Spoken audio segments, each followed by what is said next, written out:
Welcome back to the channel, and in this video we're going to be talking about the newly released depth chart for week 1 against the Miami Hurricanes Saturday at 3:30 p.m. on ABC. The Florida Gators have released their first depth chart of the season.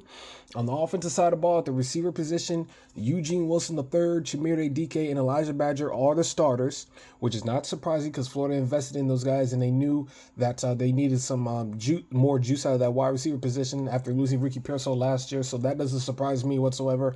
Offensive line position, Austin Barber returns at the left tackle position. True sophomore Kanaje Harris will be making his very first start at the left guard position.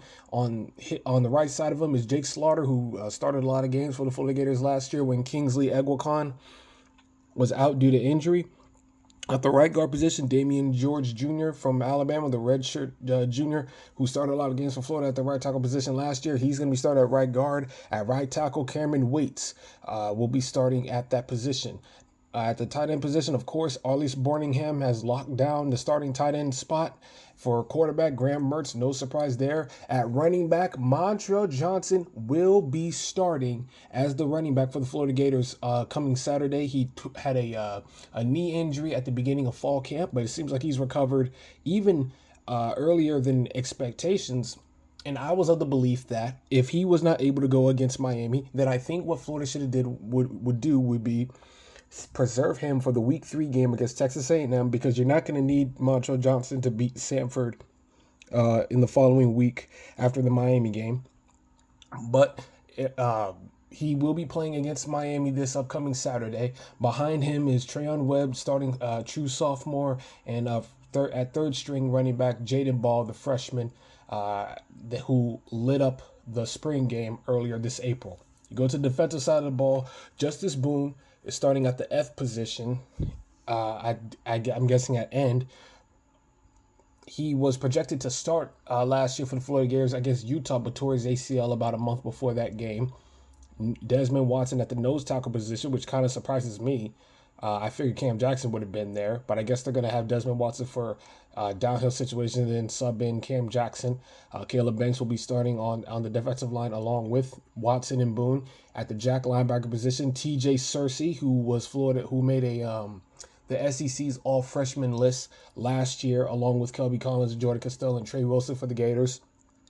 At the inside linebacker positions, you have Shamar James starting and Grayson Howard, or Pup Howard as he's known, starting at the inside linebackers position. You have George Gums Jr., who's starting at the Sam linebacker position. So it's going to be a lot of versatility with the edge players and who's going to be starting. So to see George Gums' name be number 1 at that position, he is probably the unsung hero of the defense, at least perception-wise. At the star cornerback position, where it was a position that was vacated by Jaden Hill by him transferring to Texas A&M. Sharif Denson starts at that position. I think he was one of those young defensive players that needed to step up this year, so good for him. Jason Marshall Jr. and Devin Moore are the starting boundary quarters, not surprising right there. Jordan Castell returns as a starting safety for Florida last year. He had a pretty good true freshman campaign. And Asa Turner, the transfer from Washington, will be starting at that position. Right next to him, he brings in a lot of experience at that position, and he could help make calls at the safety position along with those young playmakers in the secondary. Specialists Jeremy Crenshaw and Trace Mack are the kickers and the punters. Kick returns, it says Montrell Johnson is the number 1 kick returner, which really surprises me. I was not expecting that whatsoever, but maybe there was something that Florida saw in him to return kicks. Eugene Wilson returning punts, the starting punt returner, which you saw him kind of do that. You kind of saw him do that a lot, especially in the game against Arkansas. You saw him return a lot of punts, so not really surprising there. And I think Billy Napier just wants to find a way to get Eugene Wilson on the field, Eugene Wilson III on the field, which I'm not entirely angry with. But good to see that Montrell Johnson will be starting for Florida. Good to see TJ Searcy.